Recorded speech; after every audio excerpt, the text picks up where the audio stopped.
Good evening and welcome to IITW Radio. It is, what's the date today? 9/24, August, September? September, I think. I'm old, man. I'm losing it. That's why I got you in here to help me tonight. Tonight we have on the, by the way, it was a joke. Tonight we have on the air, Sean is going to help me co-host tonight. He's from Richter 7. Howdy, guys. We also have, is she on air? Kathryn Cloward. Are you there? Hi, guys. How are you? Hey, how you doing, girl? Doing good. So, I'm okay, good. that was your song that was playing before. You Yes. kick some butt, girl. Oh, loving the tones, girl. Loving them. Oh, thank you so much. Well, I have a great band too, so we had a great time making that song together in the studio, and we did that. Actually, that recording, we did it all in one. We did it in a live take. We didn't piece it together. We did it. We did 7 different takes, and we went with take number 4. And so that's kind of cool. We wanted to do it somewhat I got to give you credit on style, that. so. Got to give you credit on I'm that. sorry? That's amazing sounding cool, for thank you. one take together with everybody. No, I have to give props to Yeah. that. That was amazing. We did have a few, we went back and did some tambourine on there afterwards and shaker. But other than that, we all were in the same room together. I was in the sound booth doing my guitar and vocals because of how it was ringing in the room. But yeah, that was fun. We liked that. I mean, a lot of my other songs we've kind of pieced together, but that made us go, wait, you guys, this is a great process, and it feels good to be a quote-unquote rock and roll-y type band where we did it with real instruments and no computer generation there. So that was pretty cool. Yeah, how long have you been in the music business?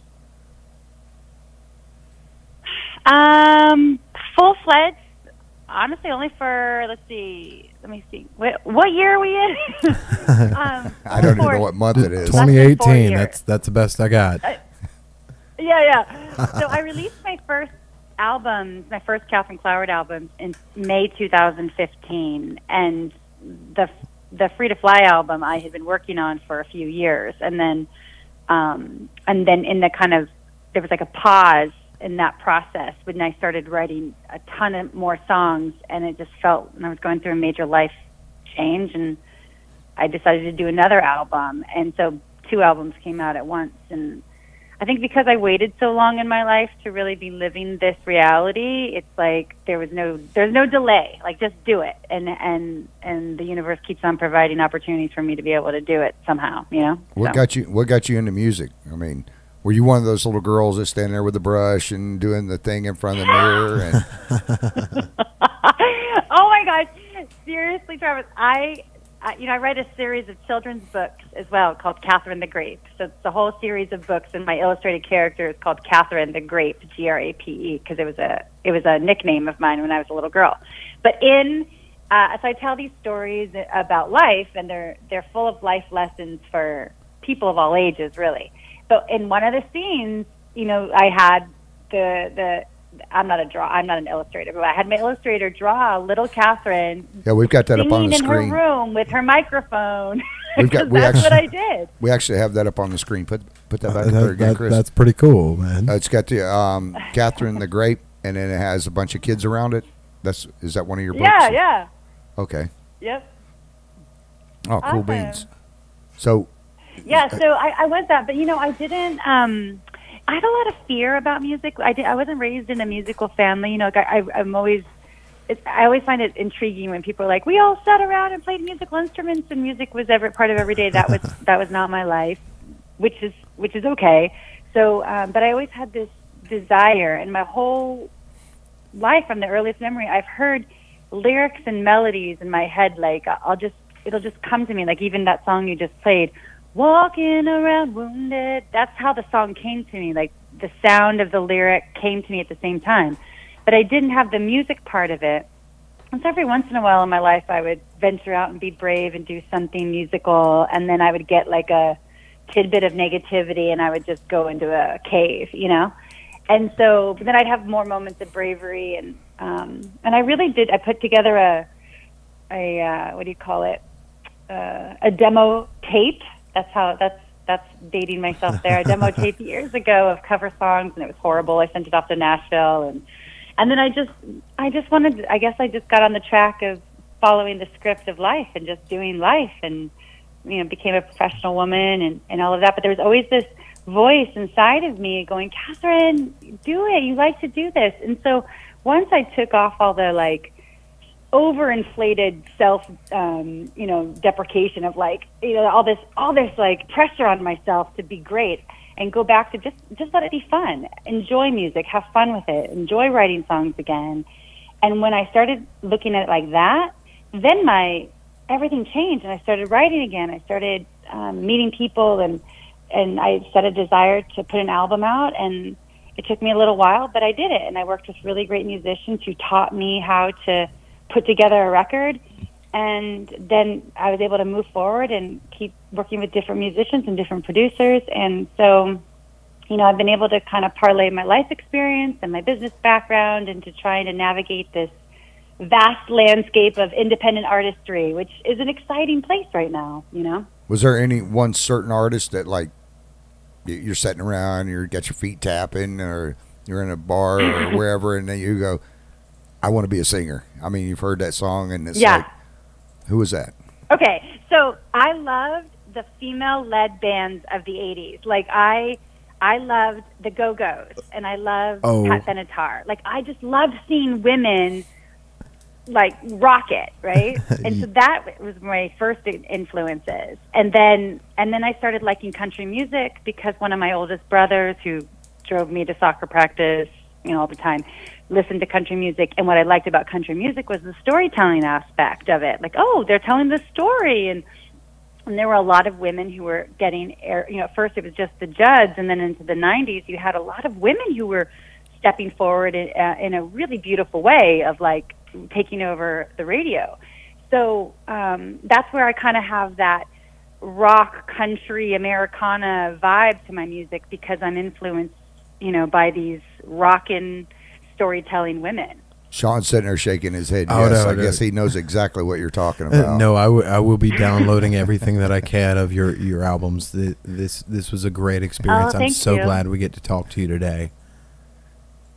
Thanks, Sean. And I also, I usually write when I'm in angst. I think a lot of artists are that way. Like, some people are always like, Kathryn, why don't you write more songs about your son? And I say, well, he's a source of joy. Like, there's no angst there. But, I write songs. I've lived some life. So the songs that I've written are about those lessons we learn in life, and those heartaches that we experience, and the loves that we had to let go, or the love, that unconditional love that we somehow finally discover for ourselves, and we're able to give that to other people. So I think what people are finding with my music, slowly but surely, thank goodness, is that, hey, I identify with this song. I'm going through a hard time. Or, hey, I'm identifying with this song because I just went through this major healing, and I feel excited about what the new path ahead is for me. And I think that authenticity is what people are craving right now. There's plenty of people on the radio who are talking about whiskey and tequila and beer and all that. That's not me. Kill a cop. So people are like, hey, she's real. Well, and I can really dig that vibe. I mean, you have a lot of, there's a lot of authenticity to your music. You can feel a lot of emotion in it. And, granted, I wish I'd have discovered you a little sooner, because that really speaks to me. I'm not a huge country person, but please keep doing what you're doing, because you are doing a great job at it. Sean plays a lot of Southern rock. Sean. Well, what's cool is my band has some really great influences. So my sound, all the new stuff that we're writing really has this more like rock sound to it. So, we don't want to be boxed into any one genre. Like, kind of like the original stuff I put out years ago had a very much country rock to it. And some of it was all kind of folky and ballad. And then now we're writing some different stuff. The sound is different, which is so great about music, because we're ever evolving and changing as human beings in our growth. Our music does that as well, that feels good. You two guys kind of piss me off, you know that? You both can sing, because you both can sing. If I sing, the only thing I can make listen is the dogs howling. It's horrible. I'm a drummer. You can't see it behind me because you're on the phone here with us. It is a very impressive drum set. I have to give you full credit. Like, no, I walked in and went, oh my God. Like, no. I was always the guy that sat back there that you didn't want singing back up. Unless you were singing some Aussie stuff that he couldn't understand, then I would have been good on that part. Okay, so you don't look, you're not that old of a gal, lady. I'm pretty sure I'm older than you. I am right now. No. You don't have to, but in that same sense, I'm pretty sure I'm older than you. How did you get wrapped up in the 80s stuff? Because you had to be born in like the 90s, right? Oh, I love you. No, I'll be frank. I'm in my 40s. I'm in my early 40s. Liar. So, liar. But, I think that age is just such a number. It's just a number. I feel like as I've freed myself to enjoy life more, I just got carded the other day. Like I walked into a place to use the bathroom, and it was the afternoon. We were out riding scooters at the beach, and I walked into this place that's kind of like a bar restaurant, and there was a person outside who was checking IDs, which I thought was weird. It was like 3:30 in the afternoon. But I walked in, and he goes, "Well, let me see your ID." And I was like, "Okay." And he goes, "There's no way this is you." And I was like, "No, it's me." I'm on the same frame I here. I just feel more youthful. No, I'm on the same frame here. Like, no, yeah, no, that's not happening. You're like 25, maybe. That's what I was thinking too. I'll take it. Oh, we're part of the this country. is an interesting market. I think a lot of people like that about me because they're kind of there's people who've gone through life and they're holding a dream in their heart or this desire in their heart, but they're like, "Oh, I'm too old, or I have too many life responsibilities," and I'm just the perfect person to be like, "Hey, go for it. If you're still ticking, you have time." And there isn't. Yes, there's a huge market for the young, moldable. Performers, artists out there, and that's great. And there's also a great market for people who are a little more seasoned in life, and it's wide open. Well, that mainly my audience. Well, my audience kind of varies. It ranges from about 25 to right around 60. So I have a wide audience there. I actually give it a little more credit than that. We're going to call it 16 to 60. Yeah, I do have a couple of kids that listen to the show, but the thing with the music and stuff is that and by the way, girl, you got to send us some more tunes. Your stuff is getting requested all the time, and probably the number one thing that we hear out of people about you is when's she going to send some more music. That part. Awesome. I'd love to. We've got some good rock and stuff that I can send over as well. So, and we just did this project. I'd love for you to play this song on the radio. We just did this really great project, if you don't mind me sharing. I got led to work with this National MPS Society by way of a friend who has a friend whose daughter.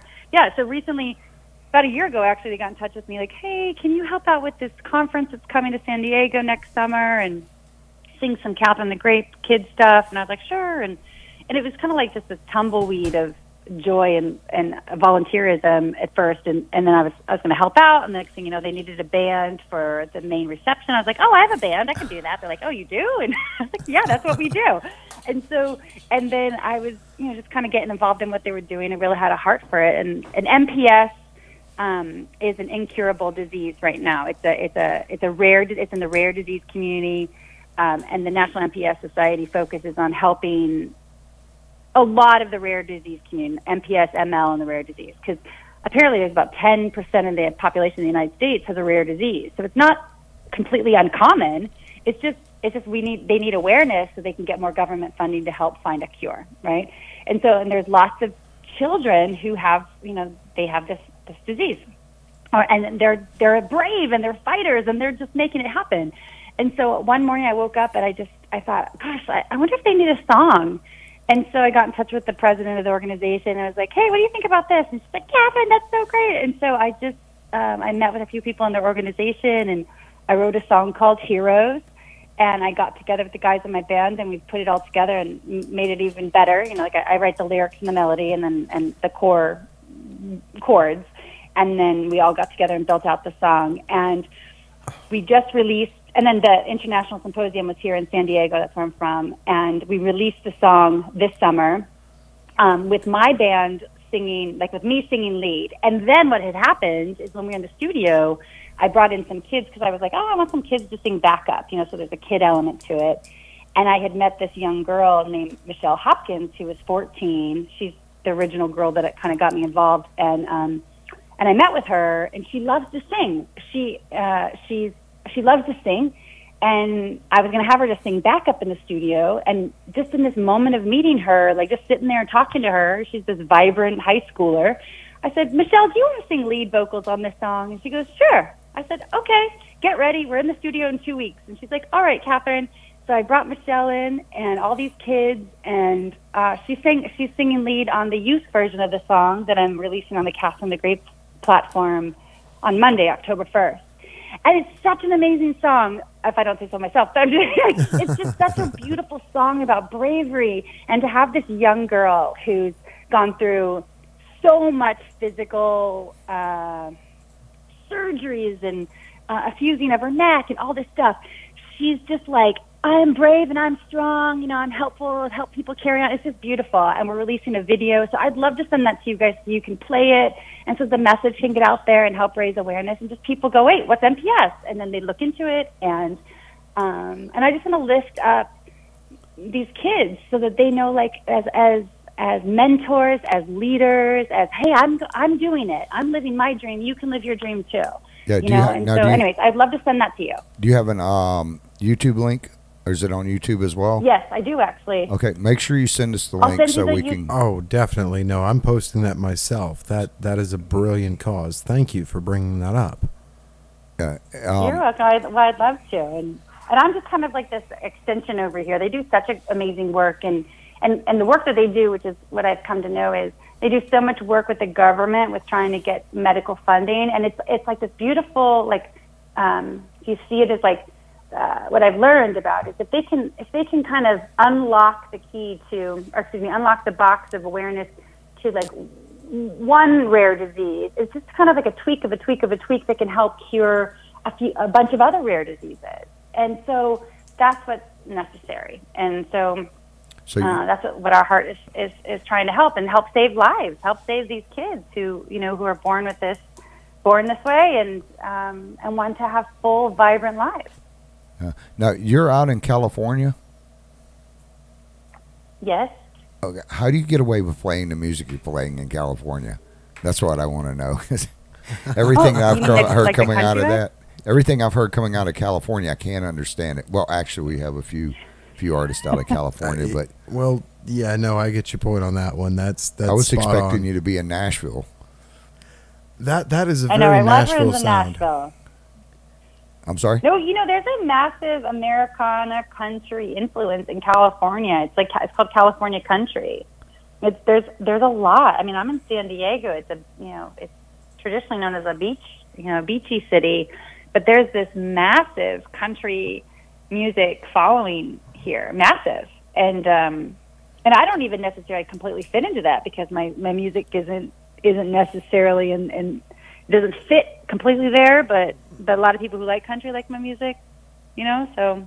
Yeah, one of my favorite artists, and what's out of California, she just moved to Utah. Oh, Robin Harper. Robin Harper. Have you heard of her?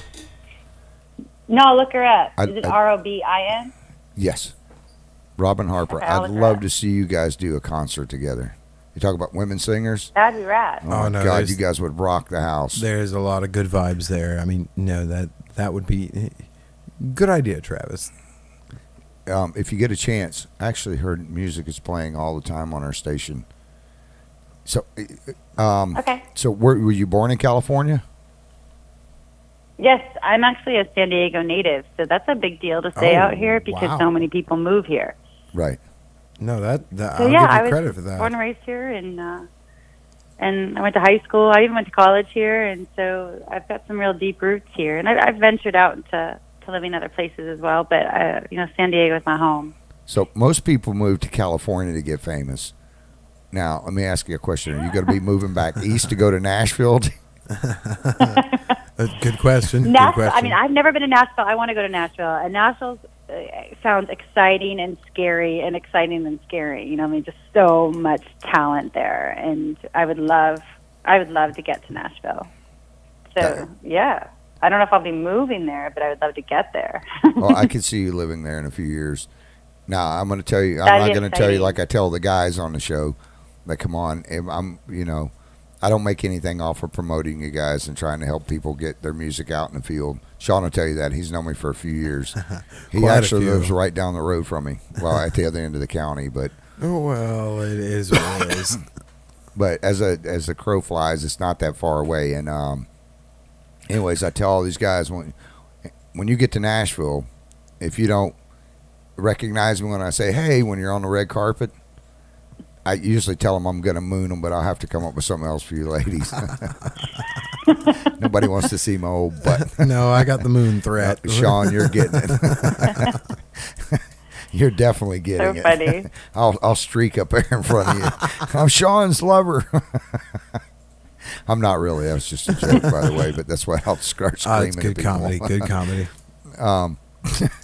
Now I forgot what my next question was. Okay, somebody wrote in and wanted to know if you're married. Nope, I'm not married. Oh, okay. Married, no boyfriend, no kids. I do have a son. I'm single, but I have a son. His name is Landon, and he's almost 12 years old. So he's a lot of fun, and we're really close. Is he taking up on the music end? I mean, is he starting to play guitar or starting to sing or show any interest in it? He actually doesn't. He's not showing an interest there. He's actually is an artist, though. He's a great drawer. He goes to an art school. They have this really cool art academy out here nearby where we live, where it'd be kind of like a fame school where there's a lot of kids who go there for performing arts, but they also have this whole track on technology art and visual art, which is great. And he loves playing video. He's a gamer. He loves video games. He's all about Fortnite.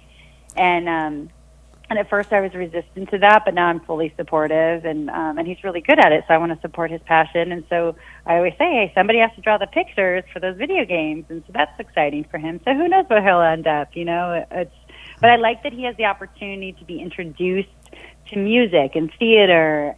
So many children are not getting those opportunities in school right now, and parents are having to pay for these extracurricular activities so they can get that influence.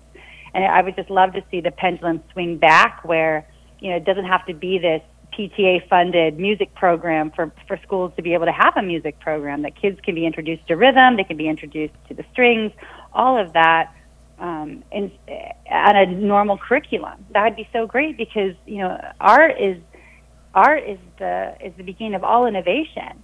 Somebody has to visualize what that iPhone's going to look like before they could create it. The technology of it. They had to see it.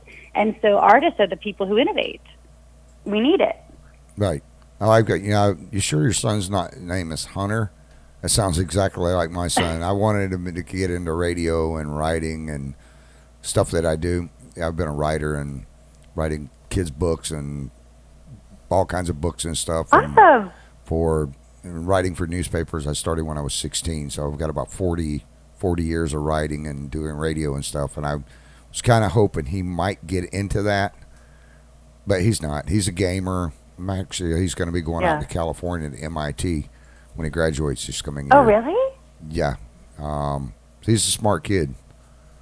I don't wow, I don't get the whole you must gaming. Be really proud. I don't get the whole gaming thing. Of course, when I walk into his room and I'm like, show me, son, trying to spend some quality time with him. He's like, okay, Dad, here's the controller. Here's what you do. Da, da, da, da, da. I'm like, all right, I got it. Boom, I'm dead right off the bat. Half a second from 900 yards away. And I'm like, what? Well, give me a chance. He's like, all right. So then I'm looking on the screen trying to find out where he is. There's only one red bleep. He's already parachuted in behind me. And then I said, well, where are you at? So I can kill you. He turn around. I turned around. He cut my head off and he started kicking me on the ground. I'm like, I'm done. There's no fun in playing this stuff. Well, that's one of those. He sets the controller down for 20 seconds and says, there you go, Dad. There's your handicap. All right, we're good. Done. And I'm the same way. He has no handicap with me. I'm the one that's handicapped. Well, that's what it is. I'm going to set it down and walk away from it, and you can go ahead and try to kill me. But might not work out that way. So do you get into the end of the gaming with your son? No, I could tell you almost the exact same story you just told, Travis. So yeah, I tried to play a few times and I just no. But I'm actively asking about his games. So I'll be like, hey, he's actually really good. I mean, I don't know if you're allowed to say how good your kid is in gaming because then it makes it sound as if they're playing all the time. But but he's actually really good. He gets a lot of victories on Fortnite. And I like that, all these kids, they watch the YouTube video of it, then they go play it. And at first I was kind of like, what the heck? And then I realized, it's an interesting process where they kind of study it. It's like a tutorial, and then they go play it. And so I'm supporting. That's where his interest is right now, and I want to support that. I mean, he still plays basketball and does all sorts of sporty things, but his interest is in games, and he's fascinated by it. And I want to be a parent that supports that. And not overindulge it though. All right, now, are you planning on going on any tours or anything? We'd like to, touring, we're independent.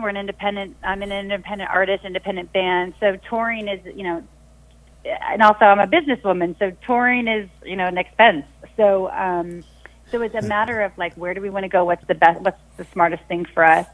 And yes, we definitely want to tour within the U.S. We also want to get overseas. We're really fascinated about getting over to Japan. They have some really great rooms for performances there. They're called live rooms or whatever. But at this point right now, we're focused on getting out a few more singles to put into an album together in 2019, and then and also just gain our fan base on the internet. That's it's an interesting market right now where you're like, you got to you have to have followers here, you have to have followers here, you have to have people like lined up with your music here. So there's a lot of, I could be spinning my wheels all the time. But truly, you're right. Getting out and touring and live shows are important. Like when we play live shows, people are like, oh, I love. They feel like they've experienced something cool. We always pick up some new fans every time we play a live show. So I would like to do that. That's definitely on our bucket list of of things to get done in the coming year. We just need the opportunity to line up and it be a smart financial business choice for us. Yeah, when you were singing on the air, I noticed something when you did a few bars there. You sound damn good live. It's like Sean, and that's hard to find. I mean, a lot of people that send us music. I have some people that's come into the studio before, and they get in here, and it's like it's so flat.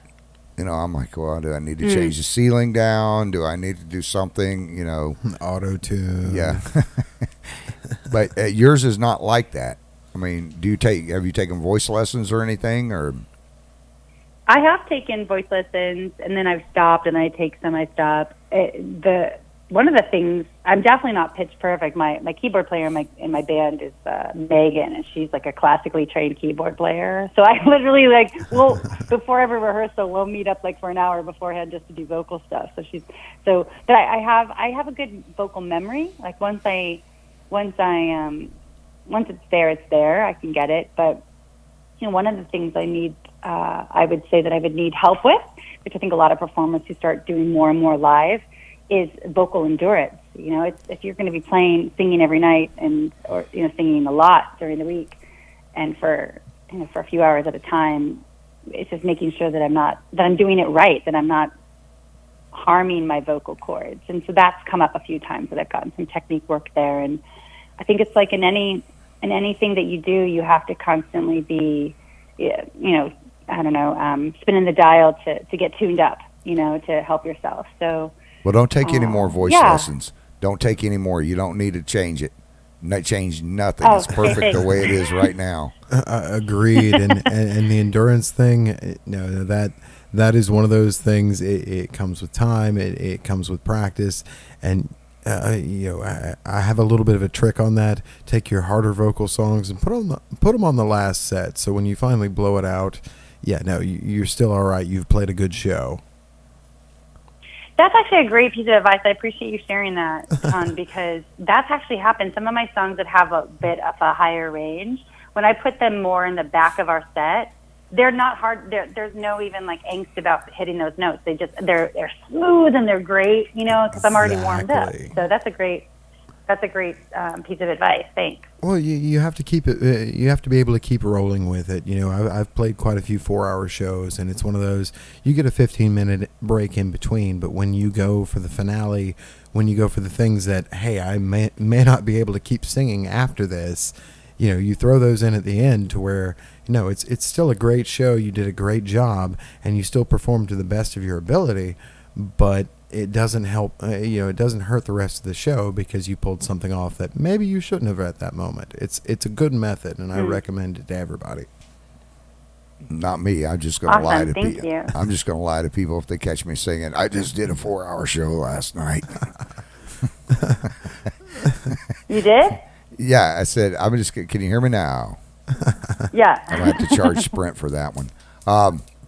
I said, if I go to singing and anybody catches me, I'm just going to tell them I did a 4-hour show last night. That's why my voice sounds like this.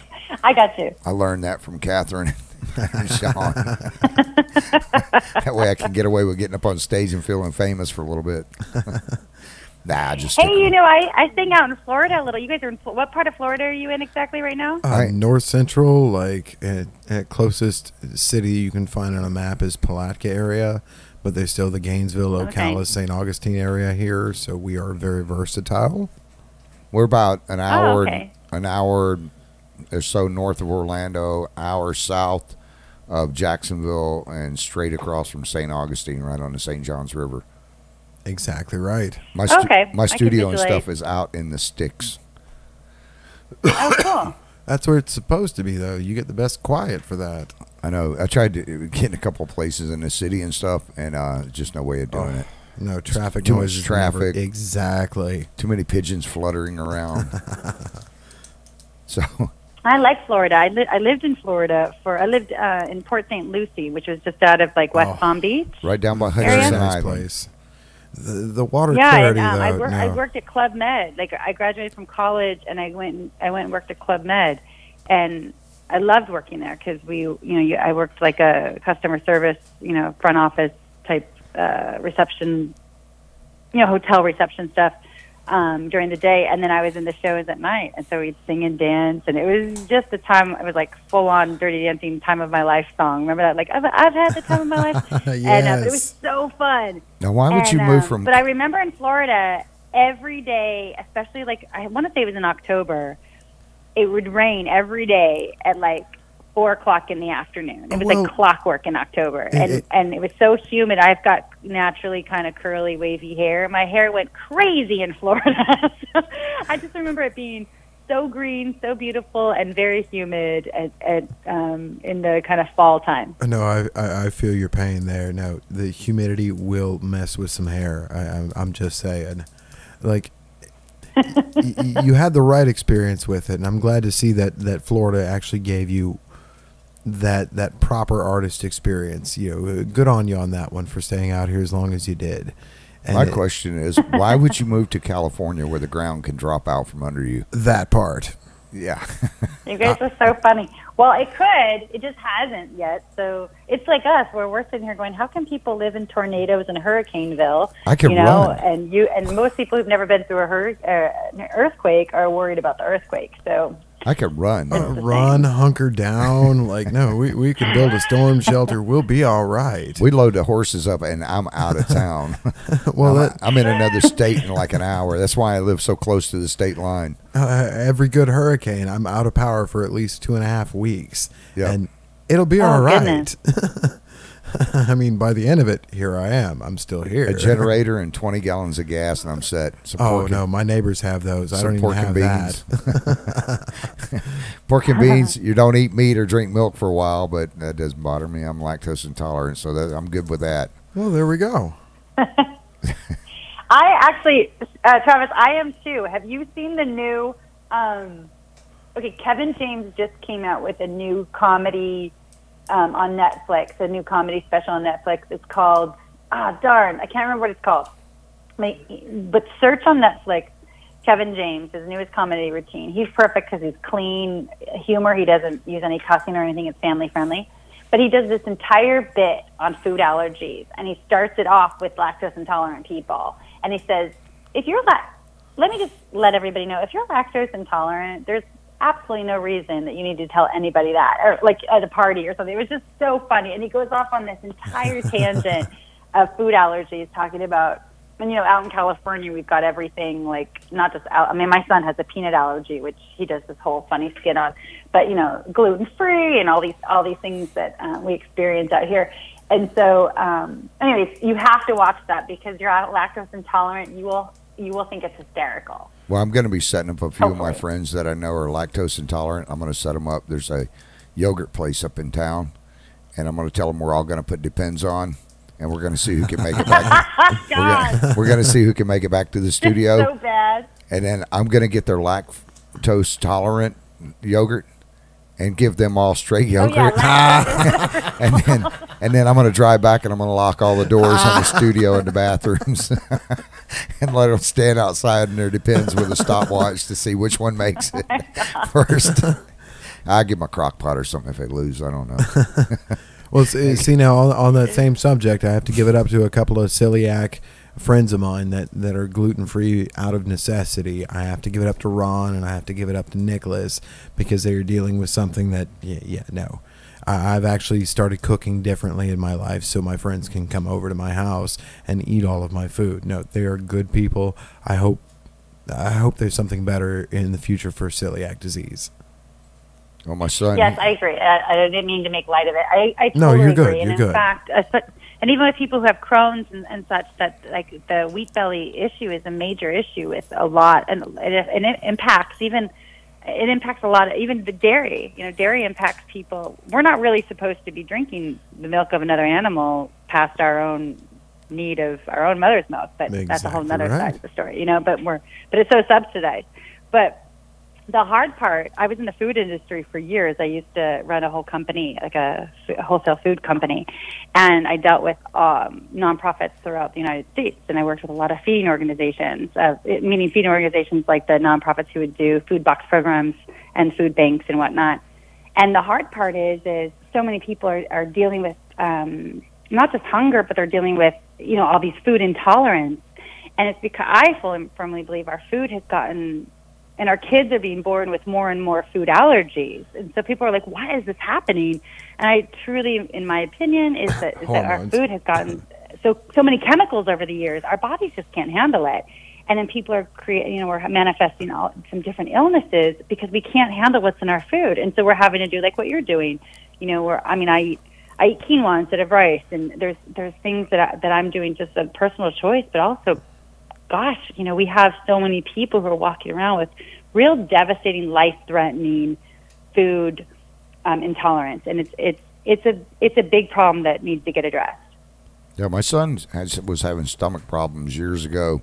He goes, Dad, I think it's the meat causing this to happen. So he started going vegan, I guess, and then of course I get him all kinds of special stuff at the grocery store.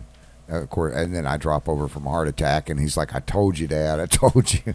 But he changed it up. You know, I cook for him all the time. I say, son, there's the freezer, and there's the microwave or the stove. So he knows how to cook all that stuff. But now he's got me on this diet of a lot more vegetables. Well, him and my cardiologist, they're both mean as all get out, but I still want a McDonald's hamburger. Well, you know, that's an addiction. That's not a real food substance there. I'm addicted. I'm going to be hanging out on the street corner someplace out in California. I'm going to go just give me one more thing of fries. That's all I need, man. Yo, my brother, you can hook me up with a fry and a hamburger. So, you have any places you're playing where you're at now, or people can come and see you? Because we have a pretty good listening audience in California and stuff, actually all over. Yeah, we play a lot in San Diego. We play kind of up and down. We play a lot in San Diego. We've been a little bit, we've spent the last month and a half or so in major rehearsals and doing a bunch of studio stuff. And very cool. But yeah, we usually play out a few times, a good handful of times, you know, every few weeks, and sometimes that's a grind. So then we'll hunker down, then we'll play a bunch of shows. But there's a bunch of breweries out here. We play a lot. I have a fan base that's all ages. You know, I've got a lot of kids who they meet me as Kathryn the Grape, and then they evolve into liking my Kathryn Cloward music. So it's important for me to make sure that we're playing at venues that aren't just bars. You know, we definitely enjoy playing, you know, the bar circuit and the club circuit, but we definitely like to play places where it can be all ages. So, you know, families can come and the kids love it. They get inspired. The boys are inspired by, my lead guitar player's name is Arnie, and he's this whiz he's just incredible on the guitar.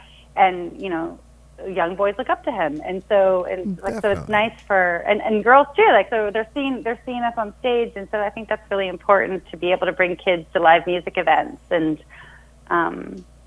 if anybody wants to check us out, I think I can see on the link on Facebook and whatnot is, we usually post all of our shows on Facebook, and I post them on the website, and I do a lot of family stuff with Kathryn the Grape as well. That's a whole nother level of my music, which is a lot of fun. I do a lot of musical story times with little kids. So I'm starting to introduce myself to families and to kids at the littlest age. So I'll hang out with the toddlers and the preschoolers, and we'll do interactive music. And then they get to know me as Kathryn the Grape, and they read my stories, and then they get to know, and then I meet the parents, and the parents are like, and I tell them about Kathryn Cloward music, and then they become Kathryn Cloward listeners, and then the kids start. So it's kind of this, my goal, my hope was always that would happen, and that's really starting to happen, and that makes me happy, to see, to have little girls who are like, gosh, that they like my music. And this one little girl just came to I did this acoustic show over the weekend, and she likes to come to my shows, and she wrote me this cute little note about which her favorite songs are of mine, and it's just interesting to see what connects with people. But overall, music does that. Music is such a beautiful energy that makes people feel good, and I like that I get to deliver that as much as I possibly can across the ages. Okay, now do you have another job that you work, or are you doing this full time, or is it just, are you doing the books and the music? Yeah, so my creative work, I run everything through my own company. I've always been a businesswoman, like I said, so I run everything through my own company, and I do, a lot of speaking, public speaking events, and the Kathryn the Grape keeps me really busy during the day. The band stuff keeps me really busy, usually in the afternoons and the evenings. I'm a mom, and so... well, if you want to give a shout-out for your business right now, you can go ahead and do that. We'll get you some free promotion. Well, I run everything. My company's called Candon Unlimited, and that's really it houses all of the publishing, it houses all of the music rights, everything. So I've always been really smart about protecting my creativity, and I've done a lot of consulting for other artists that way as well. Because a lot of times, artists they have the artistry, but sometimes they're like, what do I do from here? In fact, some lady just got in touch with me, who's a friend of a friend, who's like, Kathryn, I'm about to release a bunch of songs. I have no idea what to do now. She's an incredible talent. She has everything together, but she just doesn't know what to do, And so there's a lot of artists out there who are kind of like, what do we do? How do we get it out there? What is the most important thing to be marketing yourself right now? And it's not as if I've completely figured that out, but I at least can go, don't waste your time here. Focus here. Don't waste money here. Focus your money here, and just get out and play shows. You have to get out. I remember my keyboard player, his name's Barry Rosenbaum. He played with me for a few years, about a year and a half, and he passed 2 Septembers ago, actually. We're coming up on the anniversary, and he was my biggest fan. He was my biggest cheerleader. He just believed in me, and his belief in me helped me believe in myself. And he used to always say, Kathryn, the recordings are great. He's like, but the live show matters. Focus on the live show. Focus on the live show. And I don't know if you agree with that, Travis, or not, but it's important, being able to get up and deliver, like what you say. It's one thing to be able to record a song and sound great. What you were saying before, excuse me, Travis, before when you were saying about, people who if they can't sing in front of people, you got to sound at least somewhat like you sound on the recording, right? Oh, she's exactly getting out in front of right. people, they are like, oh wow, okay, you can actually you sound similar to your recordings, and also you're fun. You're fun to be around. You're not just you put on a good quote unquote show. Well, yeah, that's the thing that makes a big difference too. When people just stand there or they sit on a bar stool and they talk and they sing all night, it doesn't get the attention. I don't know if you've ever been to a Garth Brooks concert. That guy, I have actually. I didn't like him when he first came out, and I was like, that guy's an arrogant, And once I went to one of his shows, completely different perspective of the guy. That guy's an entertainer, and that's you. Right now, I got a question for you because we got to get going here in a second. But the little girl that's sitting out there with her hairbrush in front of the mirror singing your songs right now, what's your best advice to give to her in order to be like Kathryn Cloward? That part. I love that. You know, I'm going to give you two different pieces of advice. Thank you so much for asking that question. You just put a big smile on my face. Well, the advice my mom always gave me in life, and I even just wrote it into one of the Cast and the Great stories, is my mom always gave me this kind of pep talk all the time. Just always. She said, you know, Kathryn, you can be anything you want to be in life, but you have to work hard. You have to believe in yourself and have a positive attitude. She always said that. Work hard, believe in yourself, and have a positive attitude.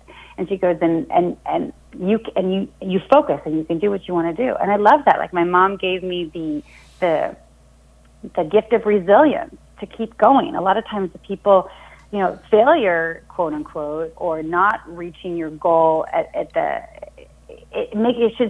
should make you be more resilient to continue on. And the other thing I would say is this is actually my rub lately, so I'm going to say it on this radio, is I want young girls to know that they don't have to take off their clothes and post sexy, attention-seeking photos online to be popular, like to gain an audience.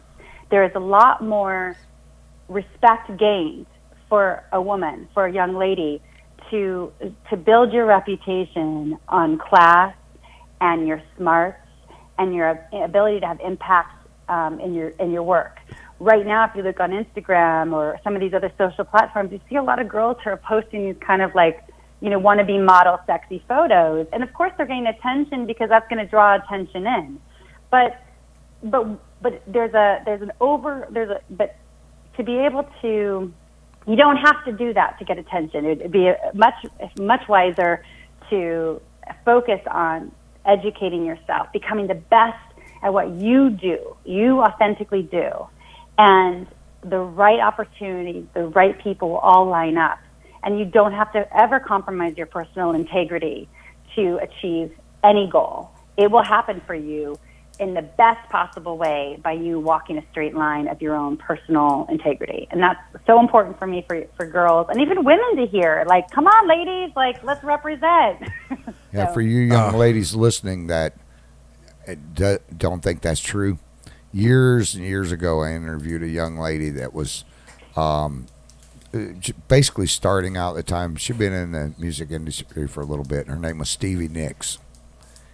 And if you young kids listening, go out and you just listen to Fleetwood Mac. All right, Google it, whatever. Yes. This lady dressed in scarf was the sexiest full dress woman I've ever seen in my entire freaking life. That part. And I was just in awe with her, that all the clothes that she had on, and it wasn't just that she was a good looking gal. She was I'm not talking about sexy as far as sexual sexy. I'm talking about the way she carried herself, the way she was total 100% lady. Oh, it's a persona. She wasn't just a woman. She was a 100% lady.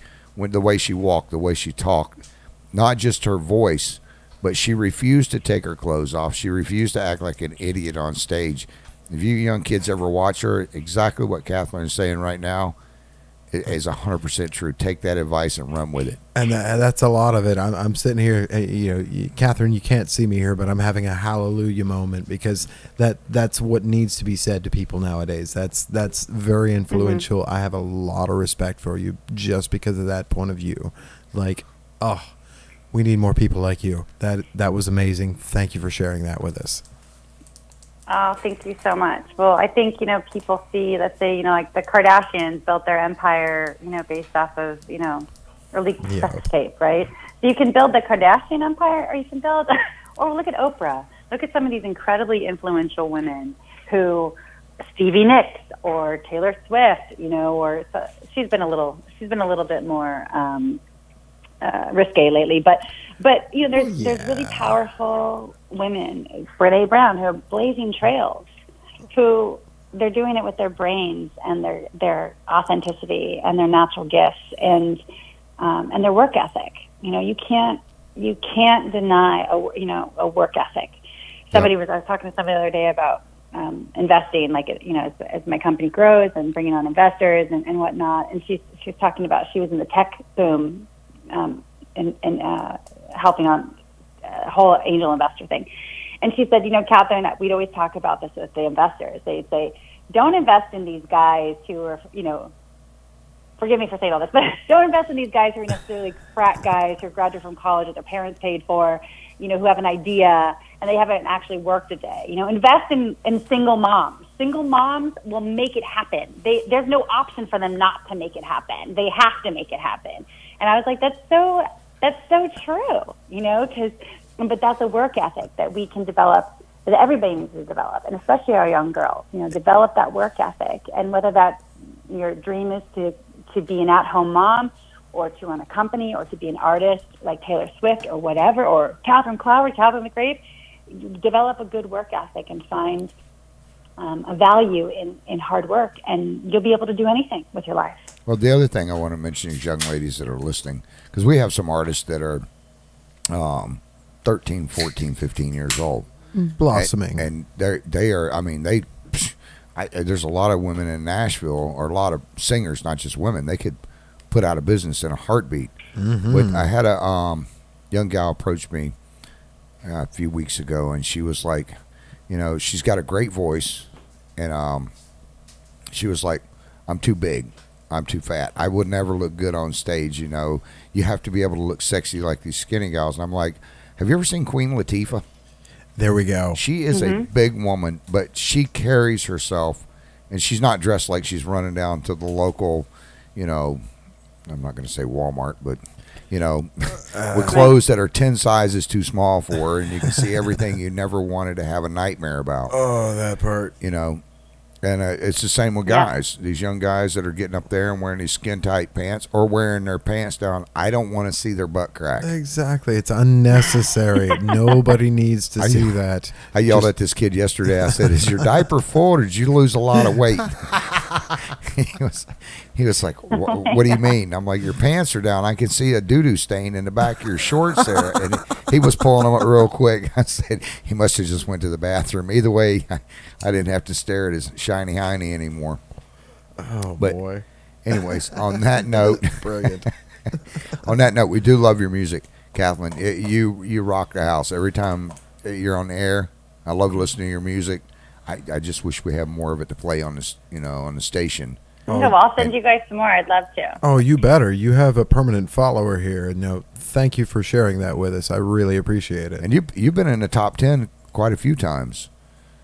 I'll take it. Well, good. I just send you some more. Get me to can keep rotating. People can hear my stuff. Thank you so much. Yeah. Now, where can people get your music? I appreciate the time, Sean and Travis. It's been nice. Yeah, where can we find your music? I need to hear more of this. How can we contact? How can we get? You can get to all my music links. The best way to find my music, where all those digital links are and everything, is just going to my main website, which is kathryncloward.com. So that's KATHRYN Cloward CLOWARD.com. I'm also on YouTube. I've got a bunch of videos up on YouTube, and but you can find all the digital links to my songs. I'm on Amazon and Spotify and Apple. Wow, you're making me feel everywhere. Bad here. You got more than I do.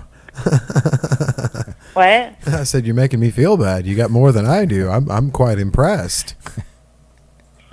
Oh my God! Well, I'm telling you, it's like a beast. Once you get into you're probably the same way of going like, oh my gosh, there's all. I hadn't even spent any time getting Spotify followers. When I first came out, it was selling CDs. Exactly. Now all of a sudden it's like, oh, you need Spotify followers, and I was like, what? Like I haven't even been, I haven't even been pushing Spotify, and so and now I'm not going to be running any more CDs anymore, because that's just a waste of money. Everybody's on digital, right? And somebody the other day was like, hey, I listen to Alexa, which is Amazon. I was like, oh my gosh, I got to push Amazon. So it's a very interesting market right now, where everyone's kind of spreading out. It's not just Pandora anymore. You've got to be on all these sites. They're all competing for streaming. Well, this spring, by putting up a battle of the bands, but I'm going to feature a few artists.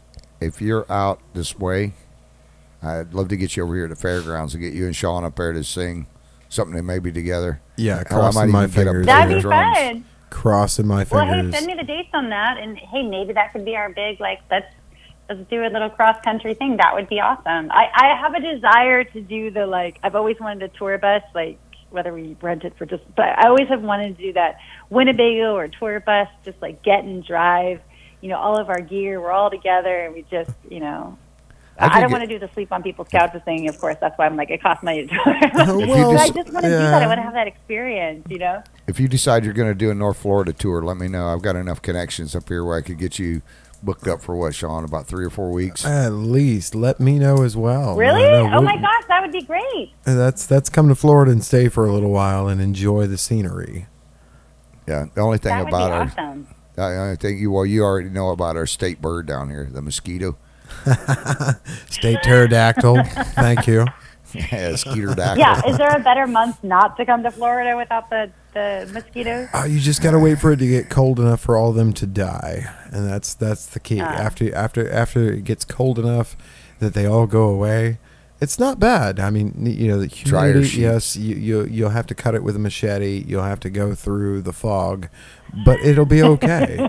Get you a box of Bounce and wipe down with them. That's the best mosquito repellent I've ever and that's found. the truest point. That sandflies, no, Bounce dryer sheets are the best for that kind of repellent for any type of bug here in Florida. Yeah, interesting. Okay, good to know. Let me know when you're down here. We'll get you and your son hooked up with some tickets over to Disney and stuff too. Definitely. Oh my gosh, I would love that. Well, now I feel inspired to get out there because we just really need places that we can play. So if we can say, hey, we can go head out to Florida for a good, 7 to 14 days and do a massive, stop every night, we'd love that. That's the goal. Florida, we're close enough to Georgia. We got some connections up in Georgia and a couple in Alabama, but I don't know if I would go there. Well, you can't see it right now. I've got a Roll Tide shirt on and a hat. When you replay this video, you'll understand. Yeah, I'm about Alabama Wait, football. so Auburn is your competitor, right? They never repeat that name in the sorry, studio. did I just bring up something? Well, I'm one of those Go Gators guys, so Gators fan over there. How many championships they won now? Enough. That's the answer to that question. But no, I'd love to have you come down here and play, and then if you can make it down in the springtime. It's probably going to be right after the kids get out of school. And that'd be great. And then see if we can get you out here to do some gigs. I'm trying to get Mark Eric out here from Texas. He writes a lot of Kid Rock stuff for him. And you're going to make me pick up more country songs, I'm telling you. I'm going to get you out of this genre stuff you're in. Oh, but I love blues. I love blues and classic rock. It's one of those like heartfelt things. I can't help it. You'll be going, Lots of people love the blues. We've got some great blues performers out here too, and they're always busy. I mean, blues, everyone loves the blues. So.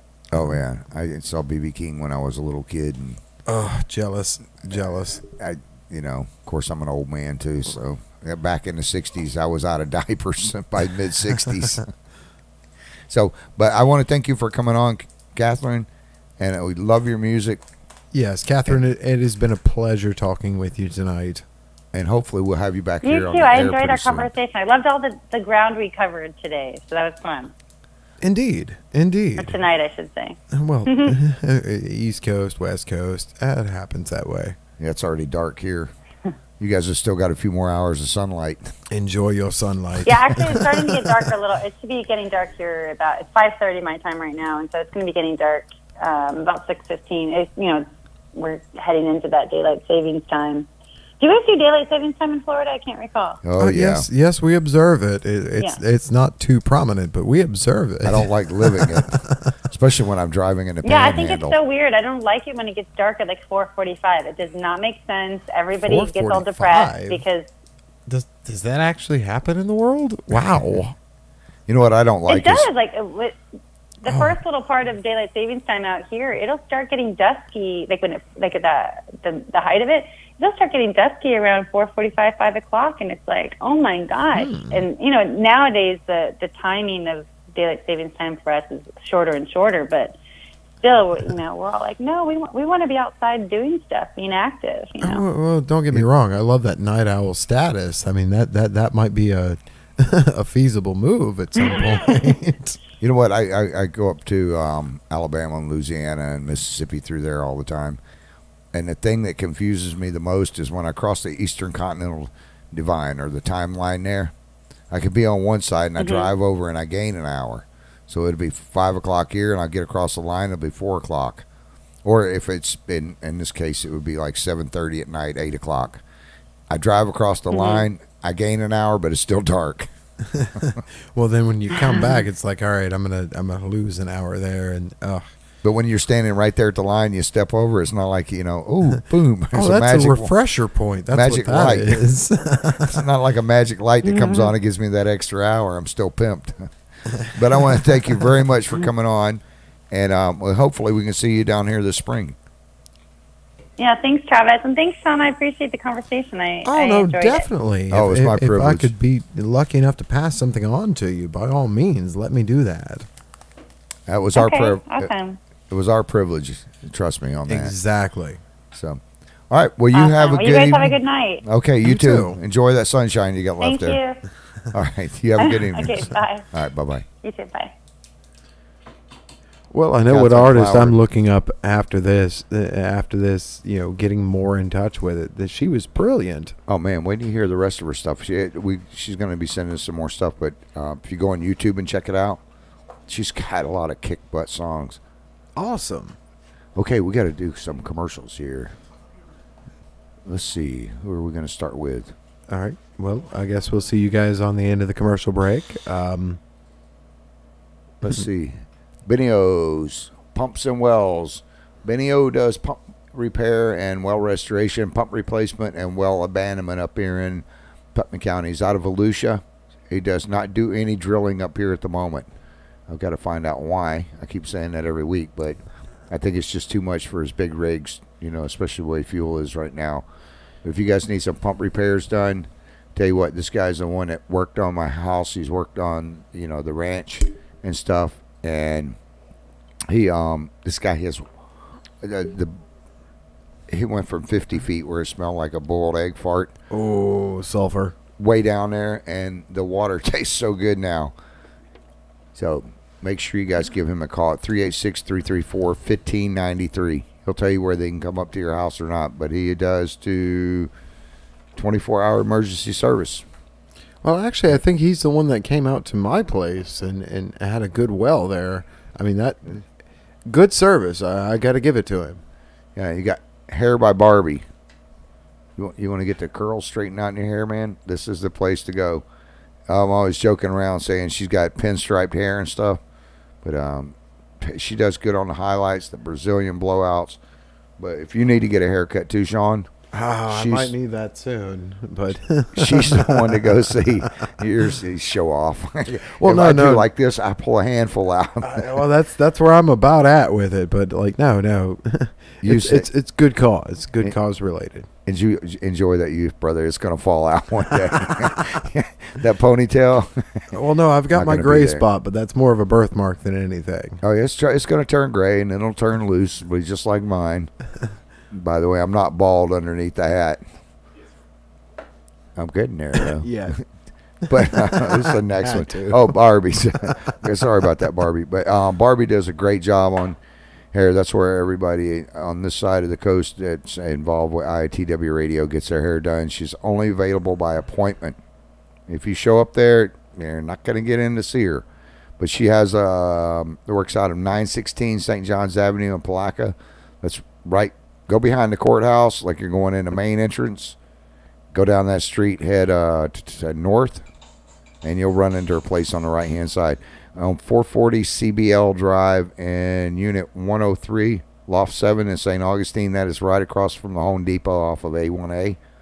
Go over there and check her out. But call her first at, what's Barbara's number? 904-501-9542. 904-501-9542. And tell her you need to make an appointment. There we go. I hope you guys can get in. She's busy as all get out, though. Well, I hope I can get in. I mean, like, I'm very shaggy at the moment. Tom's AC. You want to do this one? You can read it. Tom's AC. Let's see here.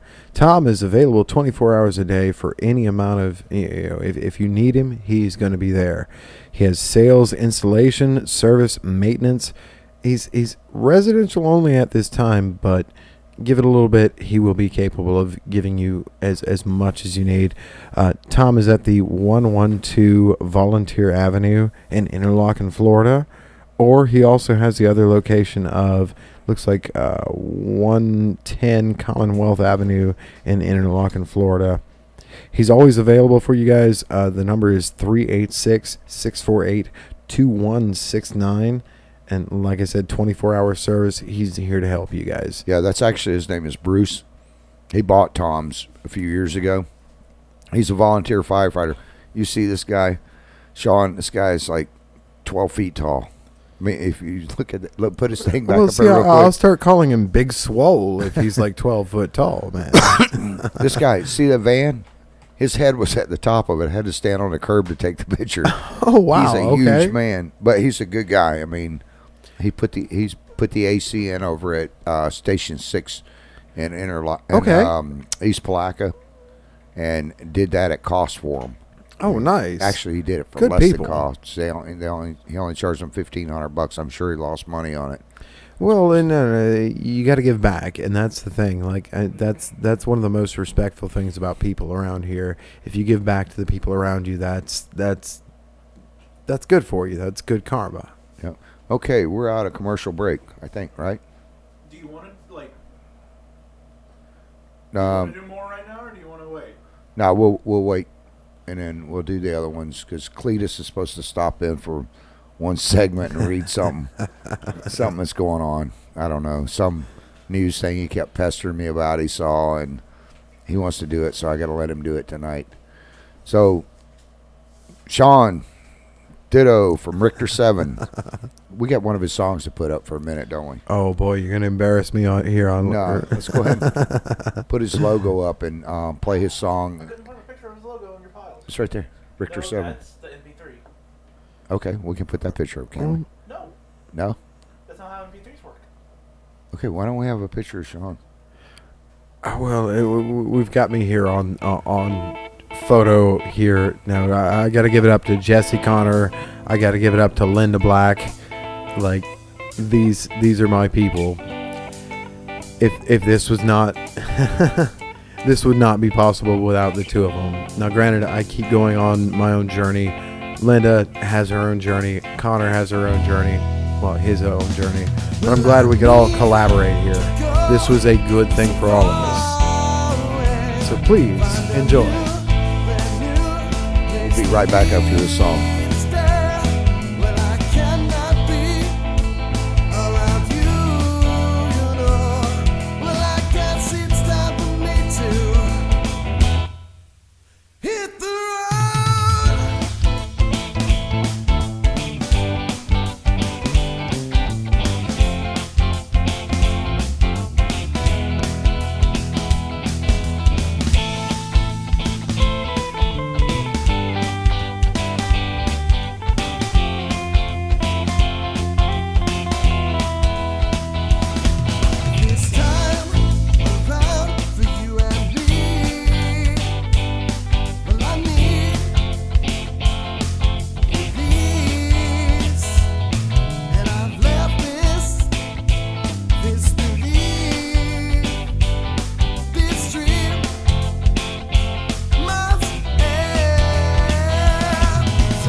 Yeah, so I've known you for quite a while now.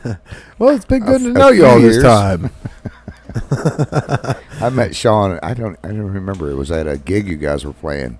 Oh, what was it? Beef O'Brady's? Was it something around here? I think it was it Crystal Cove? That was it. It was Crystal Cove. Yeah, and then I had you out at an event out at the Speedway, and then You've kind of been all over the place.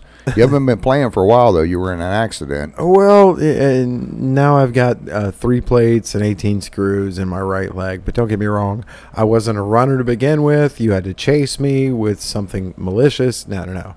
I'm still not a runner, but I'll be okay. Like, after the 7 ribs healed, I can sing again. The hands have been fine this whole time, so we're good. So you play a pretty mean guitar. I would like to say I do, but yeah, no. I've had too many good, talented lead guitarists. Got to give it up to Jesse Highsmith. You know, there's a lot of history there. Got to give it to him. Jesse was a tears beast. It up. Yeah, he's all over that thing. I don't think the guy knows how to play it. I think he makes love to it because it's a sweet sound coming out of it every time. Something like that. No. That's what it came down to. I got inspired a lot by his ability to play, and that's where I came down to a lot of my conviction, if you will. Well, you know my passion is drums, and you have one of the best drum players around. I love this gal. I wish I could play drums, you know, even half as good as Linda Black. Like Linda Black, think demon and angel with the ability to sing, and that's Linda Black. Yeah, she's got some, I don't know. Yeah, she's got a voice. I just sit back here and beat the hell out of them. She's all over them, and she sings. Well, we did a Rotary Club gig out here, and we had a 90-year-old woman, like, full stepping to the Cupid Shuffle. Like, I don't think I could full step to a Cupid Shuffle, but no, I was impressed. And it's all because of Linda Black. Yeah, so are you guys going to start playing more gigs, or are you going off on solo, or? We're exploring a lot of possibilities at the moment. And like Connor has his own vibes up in Jacksonville, and I'm very proud of him. He actually just sent me a couple of clips the other day that I was very impressed with. Linda's exploring more into her fundamentals. She's getting her technicality down, and again, very proud of a musician I've been fortunate enough to be able to spend time with. She's won a couple of national titles, hasn't she? As far as I know, yes. No. Linda is a beast. Matter of fact, Linda, when you look at this, shout out Linda. Well, I want to get Linda this spring. I'm going to have you guys. I want to get you guys. So, Linda, if you're listening, you got to come down, and I want to have a drum solo with you, like sort of like the Godsmack tremolo. Get her on one side and me on the other side. I'd love to jam with her. Good God. There we go. I'm standing there now. I love the way you sing, and you guys are moving up on stage, but I got to tell you, I'm glued on her every time. I go up and give her a hug every time I tell her you're my favorite drummer. Well, Linda is a brilliant point of focus. Linda is one of the most talented people I've ever had the fortune to know in my life. Like, not only does she have a beautiful voice, but her rhythm, her timing is just, it's ridiculously good. Like, it's one of those, every time I have a drummer after her, it's like, yeah, I need you to step up to that level. Yeah, right. That's going to be hard to do.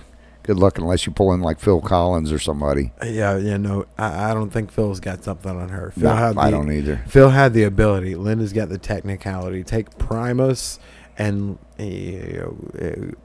as much as I'm not against, but I respect Amy Lee.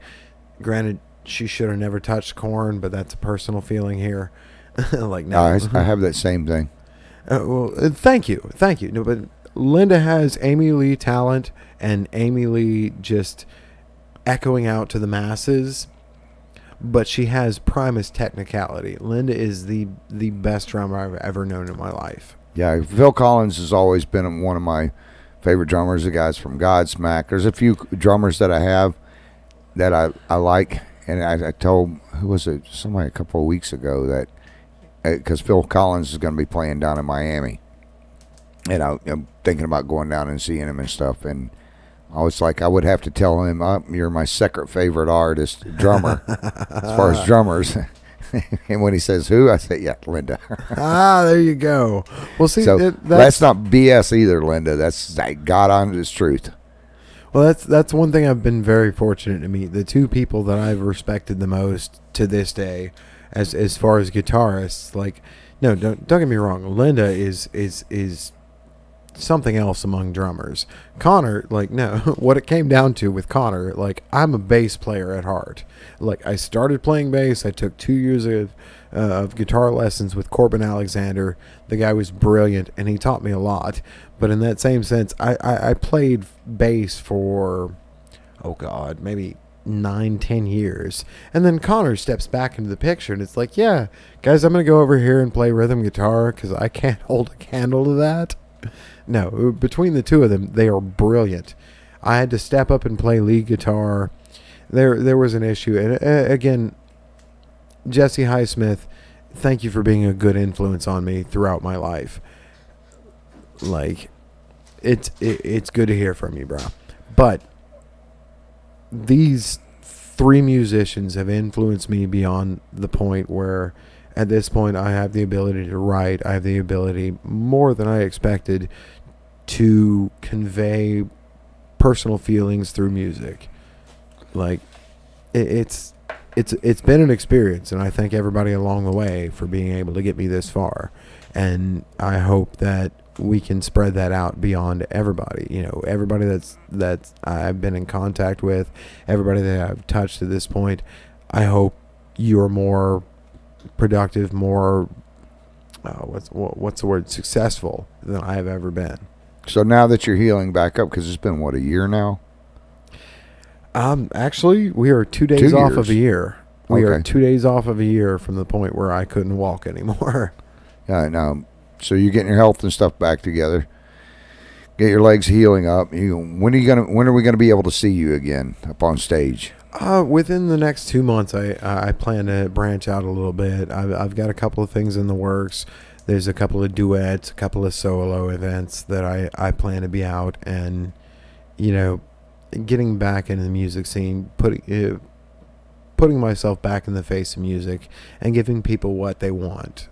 Now you kind of got, maybe this is a taboo subject I shouldn't be talking about, but No, you go kind of for got it. What you got? You kind of got screwed over, and you had somebody steal some of your equipment. So if anybody's out there got equipment that they want to donate, because I know we have some big bands that listen, what exactly are you needing to get these days? Well, I because I know you had a ton of medical bills. I lost a 4-tube amp. It was a 4-tube 212 PV Valve King. It was a beautiful set. Tubes just sing properly. And there was some PA equipment. I do miss my old mic, that old 1950s style cage mic. But it is what it is. I mean, you know, you move on from certain equipment to be able to get certain equipment. Right. Well, it's like all the stuff we have in the studio here. A brilliant studio, by the way. I hope everybody could see the entirety of this studio. This is this is brilliant. I have to give it up. Oh, thanks. Yeah, it's a lot of stuff in here that I don't know how to work. I know how to work this right here. That's what I know how to work. You were in here earlier. You saw when Chris gets on there. Say hi, Chris. You'll see the hand. There it is. There it is. There it is. Mr. Hand. But Chris and Marie and all these guys, they know how to do all this crap that I don't, nor do I want to know how to do it. I can work the soundboard. I can work this. Well, I still give full credit for, you know, a smoking facility. Yeah, I'm one of those bad guys. I smoke, but it's so nice to be able to be on a microphone and be in an enclosed facility to where I can actually have a cigarette and enjoy myself. Yeah, so thank you for the experience. That's what it's about here at IITW Radio. I mean, you saw we got a full bar set up, and I don't even drink. You know, somebody wants to come in. I had a woman on years ago. Slancha. I had a woman on years ago, and she was so nervous because she looks up and sees the numbers. That's why the thing is on this side, so you can't see them. And she was like, you need a bar in here. And I was like, why? And she goes, I'm a little bit nervous. She's a little bit Irish. That's what that is. And then she started watching the numbers go up on the station. And all of a sudden, she started passing gas. And then she stunk up the whole studio. And then she was like, I'm sorry. I can't keep killing her mic on her. She just kept unloading on me. And then then she got sick to her stomach. Like I cannot wear the hat with the headphones here. It just doesn't work. Yeah, it makes you that's like Munchkin Land right there. It doesn't work out. Be singing the Oompa Loompa song. Exactly. You'd be up on stage with that. That'd be funny as all get out. Well, I have played my fair share of Irish songs. I was fortunate enough a couple years ago. We played I have to give the shout out to it's Shannon Widow with the bar will come to me, but we played an event. It was for a little girl with cancer. Her parents, they were hardworking people, but they were not able to pay for the bills for the meds. You know, we are going to play that. Like, I had to do the proper version of 7 Drunken Nights. There was a couple other songs that are properly Irish that I cannot announce the title to, but no, we actually did that properly for her, and we raised $5,000 for her medication. I was very proud of that. Yeah, that's kick butt. Yeah, we also we had that thing going on down at the Speedway with that one little kid that drowned. Yeah, you've been involved in quite a few of those things that have been out to the charity events. You gotta give back, because if you're not giving back, then you know you're moving away from the community. You have to give back to your community, because these are the people that support you. These are the people that are around you. These are the people that make your life better or worse. No, it's Calvin was supposed to be on the show tonight, but he had to leave and go back early. Well, back over to Sarasota. But in December, and I'm going to be announcing the date for it. But I want to get you, and we've got. Did we confirm Austin Neal yet? Yes. We did. Okay, cool beans. Austin Neal's going to be down here.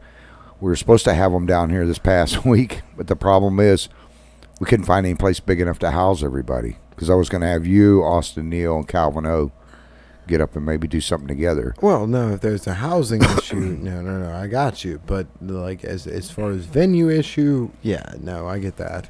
No, there was just too many people showing up. I put it up on my personal page, and then within 10 minutes, actually it was 4 minutes, we had tripled what the amount was supposed to be there.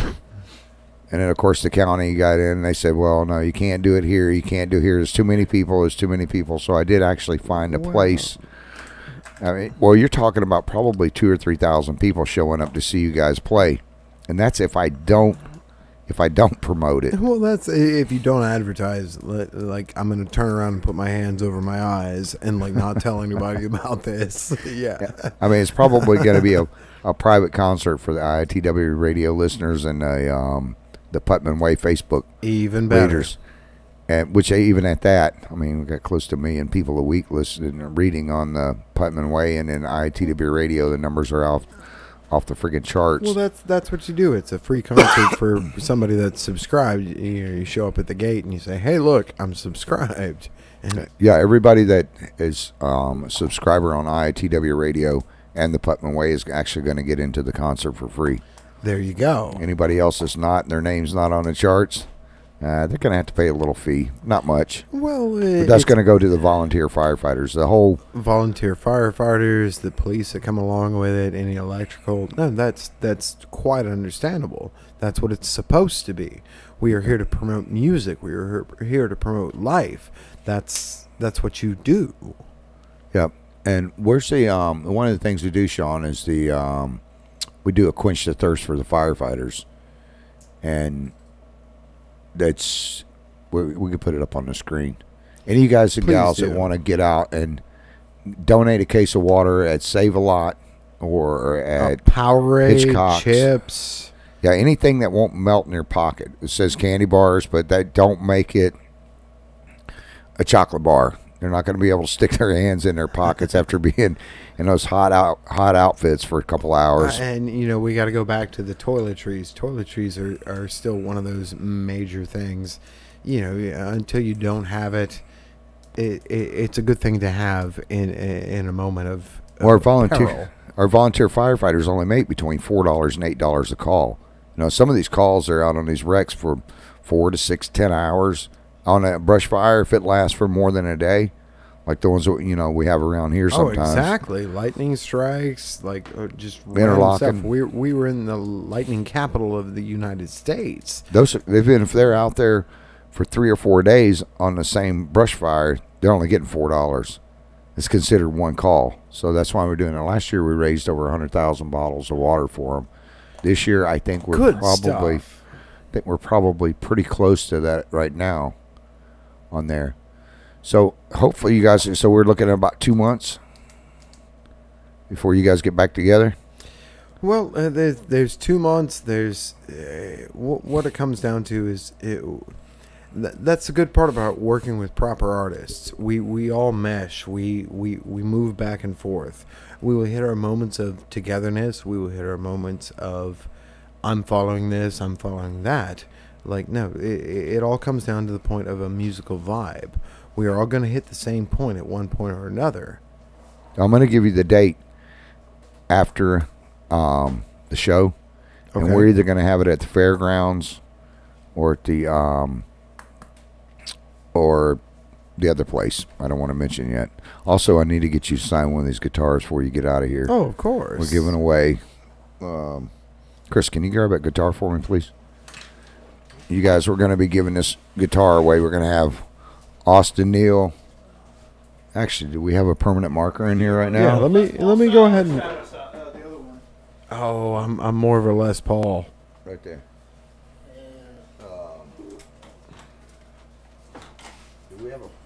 We got a permanent marker in here? Anywhere? If not, this will be signed. Yeah, we're going to get you to sign it right there with Calvin O. Like, oh, it's definitely not tuned right now. But before you get out of here, we're going to get you to sign this guitar because we're going to be definitely. We're going to find some kid. We're going to have a contest with some kids, and then what we're going to do is find some kid that really wants to get into the rock and roll thing, and we're going to hold it up so they can see Calvin's signature there. We'll actually Facebook Live you signing it as soon as we're done with the interview. Oh, definitely. No, we have to. We'll Facebook Live him signing it right after. Yeah, we'll Facebook Live him signing it. Oh, definitely. So that way there's some authenticity to it. And then we're going to give away 2. I've got another one right over there. I need to get you to sign it too. Well, see, this is bad because I'm going to sit here and like halfway tune this while I'm sitting here. Oh, that's all right. Go right ahead. I've got a tuning machine sitting around someplace. I do a little bit of guitar, but Everybody has 2 tuning machines. They're on your head. They're called ears. not for this guy. I can tune a set of drums, but forget it when it comes to guitar. It's a complete different tuning system. Where you guys have 6 strings, I've got. Well, in fairness, I started on bass, so like I've picked up more. Now, there's an art. I tell you that there is an art. I've got 32 nuts just on one drum that I've got to tune. Oh, well, okay, fair enough, fair enough. Just on one set. You can see I have a 21-piece Pearl behind me. That's Yeah, no, that's a beast right there. okay. Yeah, it is. I would have to get in here and jam. I'm not going to be as good as Linda, but and it's been a while for me. But yeah, any of you guys that want to get involved with Sal, also we're going to be giving away. Have you got a CD cut yet? Or we're still waiting on that. We're still waiting on that. I still have a few things to go after. Granted, there will be a CD cut of me, Connor, and Linda, and we will all go on that. But then there is also the without trying to sound pompous, the Ditto solo adventure. Okay, well we got soundboards. You can see everything we got in here. Guitars. Exactly. So I'm going to get you down here to do some work. I'm not going to charge you studio time. We'll get you in here. I've got more soundboards and stuff. Right there. And get you guys in here. I try to help you out, man. I try to help you out with speakers or whatever I can. That's how much I believe in your music. If you guys haven't seen them in concert, let me tell you what, they put on a hell of a show. You're going to have me turning red here. He's one of the most modest singers I've seen. Most of them won't give you the time of day. I walk up, Sean will walk right off the stage. Hey, man, I'll be back. How's it going, bro? Un momento. Un momento, senor. Dos. I don't know how to speak English or Spanish, but I'm out. And he'll come down off the stage and say hi. And a whole lot of love going on there with this guy. And let's see. We're going to have to do, what do we got coming up here? We got this. Yeah, we're gonna let Cletus do that one. Oh, wait, Yeah, we've only got a couple of minutes. Hold on. So Wait a second. You didn't tell me about Cletus. Is Cletus Cletus stopping by? yeah, Cletus will be here in a minute. You haven't met Cletus yet. No, I haven't met Cletus, but he's I'm a- looking forward to Cletus. He's So let me let our listeners know real quick. We have a lot of listeners on the radio station. That if you guys want to tune in to IITWRadio.com after we click off air here in a couple minutes at 9 o'clock, you guys are more than welcome to keep following us. So just go to IITWRadio.com, click play on the side, or you can go to YouTube, check out IITWRadio.com. So, but yeah, Cletus is something you're going to want to check into. Make sure you guys come visit us. yeah, Cletus is a mess. All right. And, We have one of Cletus's commercials, don't we? We do. Which one are we gonna put up? The latest one? Yes, let's do the latest commercial he did. The one where he got in trouble the Cletus other even day. has a red Alabama Wait, shirt. Cletus like got mine. in trouble? He got in trouble. Yes, he did. Oh. Yeah, Cletus. Cletus, what did you do now? You haven't seen Cletus yet. Cletus is a friggin' mess. Well, you say friggin' mess. Like, no, I'm going to take my headphones off on this one. Like, guys, I'm gonna call it out. Like, I've been asked to be anonymous on this one. No, I've been growing my hair out for 2 years for a little girl with cancer. Like, I have to pay homage. The family has asked me to be anonymous, so I will stay that. But come on, really? Yeah. All right. Well, we'll go ahead. Once you That's get your too much. Once you get your headphones back on, we're gonna have Cletus on here, and then he'll be in here. He's gonna All do right. one segment, and he'll be out of here. We got to kick his butt out so we can close the show out. Well, yeah, no, I get that. But Cletus, bring you out. Yeah. Go ahead and put old Cletus up there. Oh, hello there. I'm Cletus with Cletus Paint and Body Work. Now I'm redoing this 2018 vintage golf cart here. Was involved in a wreck. There's an old woman sitting on a scooter being pulled by a deer, and it hit the front end right here and messed it all up. This ain't no $29.99 paint job. It was $31.72, my God. Plus the 6-pack of beer. Oh, God. Cletus, get the hell out of here. What are you doing? I told you not to come to My my golf golf. cart. You leave me Get out alone, of here. man. What's wrong? Folks, this thing is not a 2018 golf cart. It's a 1964 Cushman. This thing was painted chrome yellow in the front, all the fiberglass, and actually little accents like the grab bar and stuff, and the little insert on the dash. We turned around, put floors in it, repaired all the seat pan and stuff in it, bed linered all the inside and underneath to keep it from rotting. Folks, if you need a good affordable paint job, either if it's vintage or something new that's wrecked, come see Bob down at Eastside Collision and Towing. It's 286 Highway 17 South, East Palatka, Florida. Phone number is 386-227-0003. Cletus, get out of here. Listening, my God. You come and say Cletus Paint Body. Damn it, Cletus. 386-277-0003. You don't even know the number. You don't even know the number. That's my phone number. Get out of here.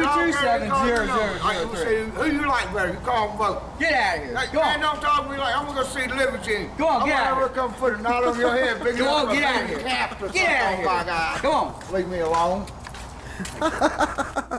Well, how y'all doing? Hi, Cletus. Welcome back. We just watched your commercial. Welcome back, Cletus. That's a good-looking young man over there.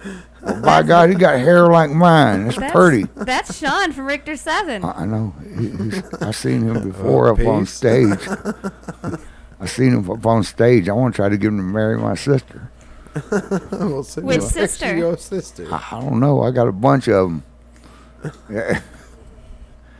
He's a good singer. I could sing like that too, you know. I want to get up on stage with him when they do the concert. Oh, you better, Cletus. Because I know he got some people following him. Hell, I'll get more than 4 followers now. I got 4 followers going on right now, by God. 4? You haven't posted on my page yet. I need you to post on my page. That's We'll 'cause I get you gotta- 337. Because I got to get a bodyguard first, hell, with 4 people.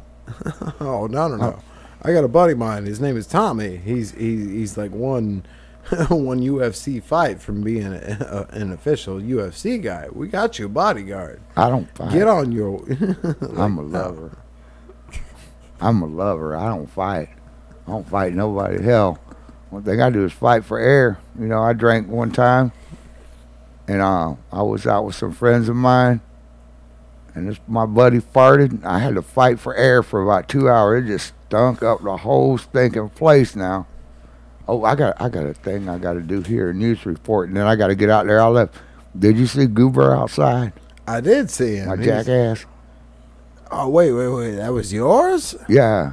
I'm starting a new service. Not like Uber. This is Goober. It's Goober. Yeah. Okay, I get that. I got a little cart. It's a wheelchair. Well, he better come to my area. I don't feed him for an hour and a half before I take him in the cherry. That way you don't have to worry about getting doo-doo on you. Well, you could hang the carrot out in front of him, and he's already wanting the carrot. No, I get that. Yeah, no. It takes a little while to get there, though, because you don't want him to run. Every time he takes a damn step when he's running. That nasty butt. Anyways, I got to do this thing. You know, there was a sinkhole. Where was the sinkhole at? Oh, well, there was like 13 in Ocala. No, this is in Detroit's east side. This is a while ago, but this They one's, yeah. They got sinkholes in Detroit. Then why in the hell don't they put all them gun shooters in there? I need to get me a biscuit. We'll go up there and clear that place out. We'll take Sean with us. He can sing while we're shooting. They're singing God Bless America. Yeah, there goes another one down. I got this little gang ass. All right, we got a sinkhole here. This guy, he's one of my long lost relatives. I know he is, but I don't know. He kind of messed up in his head now. He went to ways, ways. Oh, wait, you wasn't talking about me? No, he's out on a planet somewhere. This damn guy talking about Satan's character. I don't know. He's messed up. In a damn news interview now, they always find the weirdest ones they can find. I don't know what the hell's going on. The whole damn world's messed up, Sean. But anyways, I got to get out of here after I do this one. I want to come up and play with you. I don't mean play with you, but I want to jam out. I could play a mean jug. Oh, no, you welcome to play a jug at any one of my shows, brah. I got a cousin, and he got them, like, what do they call them? Bitch nipples? They're all hard. He never grew out of them after puberty. He could sit there and play the Star Spangled Banner on both his nipples. Well, not one of them anymore. Well, that's like the guitar string to the toe to the nipple, right? Well, one of his nipples is missing now. He opened up a radiator cap. It was hot, and it bubbled his nipple right on off his chest. Good God Almighty! Okay, let's put this thing up. No. I gotta give. There's a shout out to apparently me from DJ Hurt. Like I'm supposed to be down in Mexico for my boy for his wedding within the next 19 days. That's my boy. Like DJ Hurt, give it up.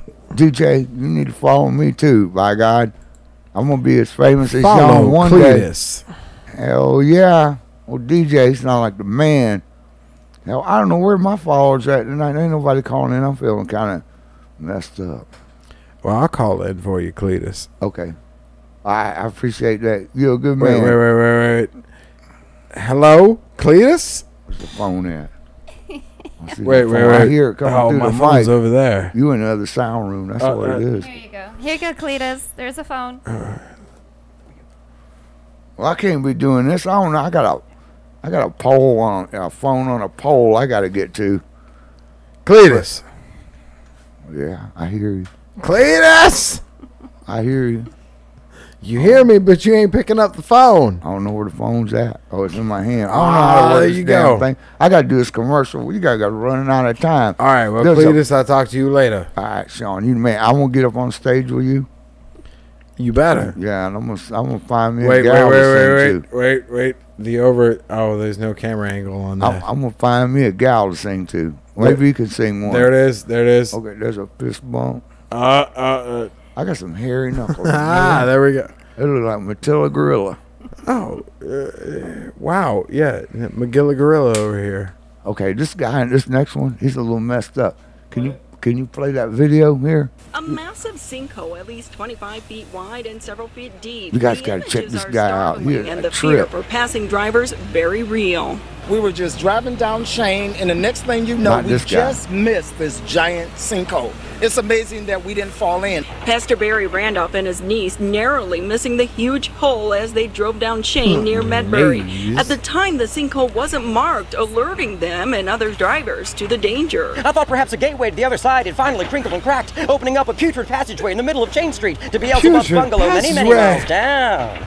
I don't know. As I stared into the darkened void, imagining the hordes of devils soon to spring forth, I couldn't help but ponder. Okay, stop that right there. How deep does that hole go? Rewind. That's got to be one of my cousins. Thunder. At the time, the sinkhole wasn't marked, alerting them and other drivers I got to get out of here. I'll talk to you I thought guys perhaps later. a gateway to the other side had finally crinkled and cracked, opening up a putrid passageway in the middle of Chain Street to Beelzebub's bungalow many miles down. I don't know. As I stared into the darkened void, imagining the hordes of devils soon to spring forth, I couldn't help but ponder. How deep does that hole go? How deep does that hole go? Neighbors say crews were out here last cigarette Friday butt to down patch that the damn hole. roadway. Then I'm this sorry, that was happened me. sometime today. You can also see all that water gushing out of there, and I don't know how deep it is, but somebody could have been seriously hurt. Within an hour of alerting Detroit Water and Sewage Department to the caving roadway, crews arrived to begin repairs. For on this hallowed day, sweet, sweet Mama Earth opened up her gaping and gaseous orifice to finally allow the darkened one to claw his way out of the shadow zone and into our luminescent heaviside lair. Like Kruger into the Thompson's tub, and my consciousness is Nancy's open. Stop that right there. I think that... That was me. I'm sorry. Y'all can check us out at IITWRadio.com. If it cuts off, you can keep watching. What are you doing? Just click play. We'll still be live. Well, hey, guys. Thank you for coming out tonight. Thank you for... We'll still be live on YouTube for a few more minutes. We're going to have that guy on here for one more second here. My God, you see that guy? I mean, he had some serious issues going on with him now. He looked like he done got some of my Mama B's some of those sugar cookies. Yeah, he got into Mama B's sugar cookies. No, you can pick on that guy all you want, but like, no, that's half a beard here plus long hair. I got to get out of here, but I'm going to leave this other man. He's kicking me out of his chair. I got to get on up out of here now. You guys finish watching this video. I love you, all four of my listeners, Mama B, and the rest of you. I love you. I got to go. Good night, Cletus. Good night. Good night, Cletus. Shadow zone and into our luminescent heaviside lair. Like Kruger into the Thompson's tub, and my consciousness is Nancy's open thighs. I don't know. I can only hope my vexed savior ascends, and that my servitude to the one true maestro of mayhem can finally be proclaimed. Choke me, devil daddy, choke me. Choke me. Pastor Barry, a man of God, believes it's a miracle he and others didn't get hurt. Man of God. That is good. I can't believe that either. And I mean, we just missed it. That was truly scary. Through the holographic plane of existence that flickers and fades, like an Alf rerun watched at 3 o'clock in the morning whilst your sleeping stepdad slumbers and snores, I now see this world as evanescent as I lock eyes with the legion of the underworld who will stand shoulder to shoulder with me and see me as more than Mark who works at Arby's, see me as the true soldier of Samhain that I really am, and together we will chant into the brightened fray, stepdads be damned and naysayers be gone, for I am the prince of Purgatoria. I am the infernal firstborn son of Lucifer. I am Gordon Shumway the Rogue, last son of Melmac, and the luckies of this world didn't even stand a chance. Didn't even stand a chance. And what was the question again? What's this? I don't know. I don't know. Holes are pretty cool. And we are so thankful that no one was hurt in all of this. We're told the sinkhole was a result of an 18-inch water main break. Given the scope of the repairs needed, this job could take a couple days before it is complete. For now, we're live on the city's east side. Back to you.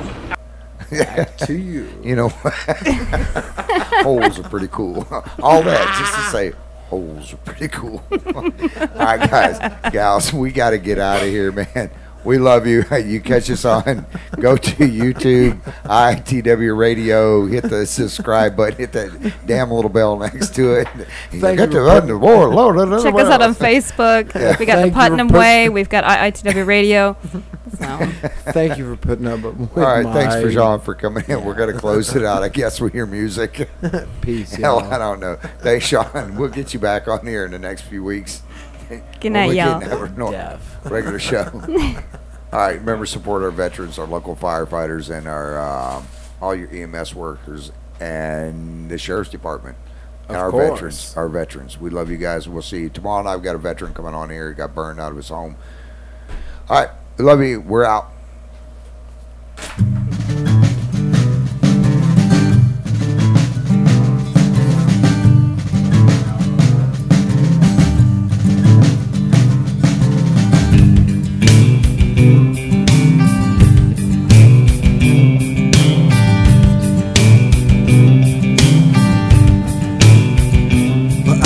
Up today, feeling great. What do we do? I'm gonna try again. Try again. Can we get through? And I know the way we were.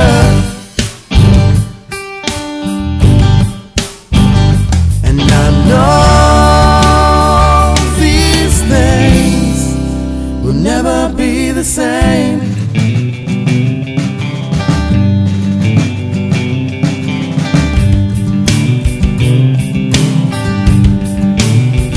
We've got our second chance, our second chance. Can we get through? I'm gonna try again with my best friend.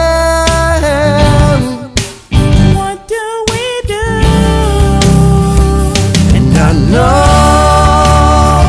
the way we were, and I know these things will never be the same.